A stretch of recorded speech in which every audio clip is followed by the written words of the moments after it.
ما اصاب من مصیبہ الا باذن اللہ، نہیں پہنچتی کوئی مصیبت مگر اللہ کے حکم سے۔ ومن یؤمن باللہ، اور جو ایمان لائے اللہ پر، یہدی قلبہ، وہ ٹھیک کر دے گا اس کے دل کو، یعنی مصیبت زدہ کے دل کو تسلی دے دے گا۔ یہدی قلبہ یرحم قلبہ۔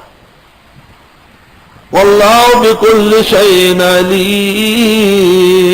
حضرت عمر کے بھائی شہید ہوئے تھے غزہ میں، عبداللہ ابن رواحہ آئے اور اس نے کہا یا عمر لک اخ استشہد یا لیت اخواتی استشہدوا، اے عمر شکر کرو تیرا بھائی تھا جو پیغمبر پہ قربان ہوا، آئے کاش کہ میرے 10-15 بھائی ہوتے یا کے بعد دیگرے قربان ہوتے۔